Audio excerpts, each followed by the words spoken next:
আলহামদুলিল্লাহ ফেসবুকের টাকা দিয়ে বাড়ি শুরু করছি, সবাই কিন্তু দোয়া করবেন। কি এটা কি মনে করছেন জানি না এই কথাটা কবে বলতে পারবো, আদৌ এটা কিন্তু আমার বাসা না।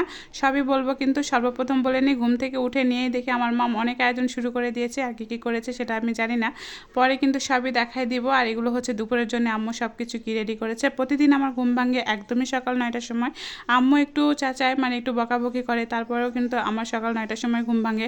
সকালের নাস্তাটা দেখে আম্মু একদমই রেডি করে রেখে দেয়, তারপর আমি ঘুম থেকে উঠে খাই। আর আজকে একদমই গাড়ির শব্দে দেখি আমার ঘুমটাই ভেঙে গিয়েছে। তার মধ্যে আব্বুর এত জোরে জোরে ফোন বাজতেছিল, তো আমি এদিকে বের হয়ে দেখি যে আমাদের হচ্ছে ইটের গাড়িগুলো চলে আসছে।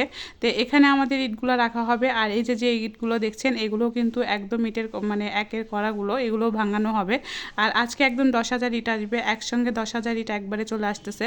আর এখানে রাখা হবে। আর গেটটা এত বড় রাখা হয়েছে শুধুমাত্র টাক বা অন্য কিছু যেন আমাদের বাসার ভিতরে ঢুকে আসতে পারে, এই জন্য কিন্তু হচ্ছে গেটটা বেশি বড় রাখা হয়েছে। আর এখানে যত গাছগুছালে দেখেছেন আগের ভিডিওতে সব কিন্তু হচ্ছে কেটে ফেলা হয়েছিল। আর এই যে আমার বাবাজি দাঁড়ায় আছে, আমার বাবাজিটা দাঁড়ায় আছে এই কারণে যে হচ্ছে ও শুধু দেখছিল, সে তো কোনো কাজই করে না। আর এখন যা পরিমাণে গরম পড়েছিল, মানে কি আর বলবো, এত গরম ছিল ওই সময়টা। তো আমি বাসায় চলে যাব, আমি থাকবো না, এই জন্য সব কিছু তাড়াহুড়া করে নিয়ে আসা।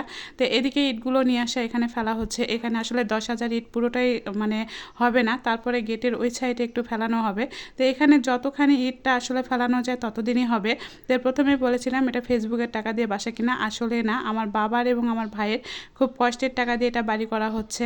জানি না আদৌ শেষ করা যাবে কিনা, অবশ্যই কিন্তু সবাই দোয়া করবেন। আর আমার আসলে সেই সামর্থ্যটা এখনও হয়নি যে আমি ফেসবুকের টাকা দিয়ে বাড়িঘর করব।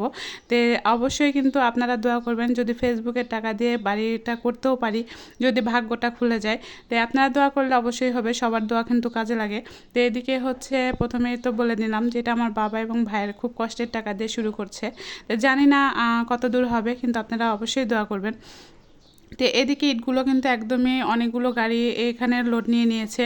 তারপরে বাসায় এসে দেখি মা দেখি সকালের রান্নাটা করে ফেলেছে, মানে সকালে কী দিয়ে খাওয়া হবে সেটা। আর আমার মা কিন্তু একদমই সকাল সকাল কিন্তু গরম ভাত রান্না করে, কখনো খিচুড়িও করে, কখনো পরোটা করে। তো আজকে বড় মাছ, মানে এটা রুইয়ের মাছ ছিল, রুইয়ের মাছ দিয়ে হচ্ছে একদম সকালবেলাকার খাবার করেছে আম্মু, গরম ভাত রান্না করেছে। আর এদিকে দুপুরের জন্য আম্মু চিংড়ি মাছগুলো একদম বের করে রেখেছে, কারণ ফ্রিজে একদমই জায়গা নেই।